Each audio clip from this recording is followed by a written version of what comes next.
Didier Fischer, on l'entend dans les propos de Laurent Valtert, l'exemple de l'année dernière, Xamax était dans votre situation de néo-promu il y a un an. On a vu les difficultés qu'ils ont eues à se maintenir.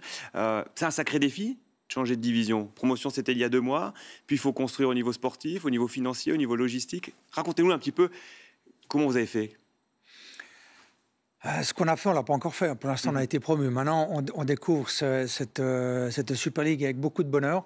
Hier, je dois dire qu'on tout le staff, on frissonnait à l'entame du match. On disait, c'est vraiment vrai, c'est notre premier match en Super League chez nous à la maison. Il y avait une émotion fantastique. Mais c'est vrai que les responsabilités sont largement plus importantes.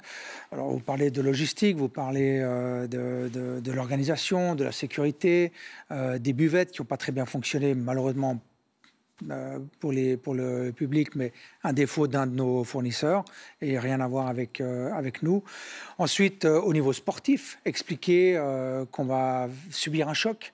Donc, on double pas mal de nos entraînements. On a mis de la préparation physique en plus. On a embauché un nouveau préparateur physique, Mathieu Desgranges. Voilà, on s'est renforcé forcément partout. Partout, on est obligé de le faire.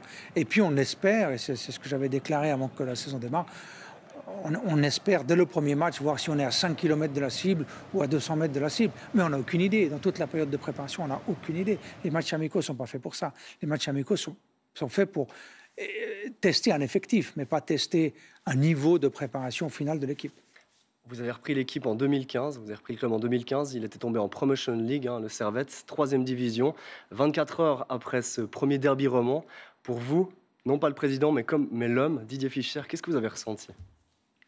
Je vous dis, je frissonnais à l'entrée des joueurs, zone mixte et tout. J'étais très ému parce que finalement, on sait le travail qui est fait pour arriver là et on sait la somme de bonheur qu'on apporte aux gens. Donc c'est cet équilibre-là qui fait vraiment plaisir. On sait pourquoi on fait ça.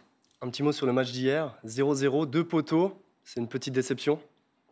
Clairement, je pense qu'on peut gagner le match. Comme à Young Boys, on doit, et c'est le mot d'ordre. Dans le vestiaire, le message au vestiaire, c'est oser. Il faut oser. Je pense qu'on a plus osé à Young Boys parce qu'on a pris un but rapidement, donc les complexes ont vite été enlevés. Hier, on était un peu plus tendu. C'est un derby, c'est un match spécial, premier match à la maison. On sentait un peu moins de créativité. On a moins osé. On a très bien joué, je suis très fier de l'équipe, mais je pense que pour tuer le match, il fallait oser un tout petit grain de folie en plus. Ouais, en tout cas, ce derby, il était attendu par beaucoup de monde, vous l'avez dit, par vous, mais également par les fans, par les joueurs, bien sûr. Et s'il y a un des joueurs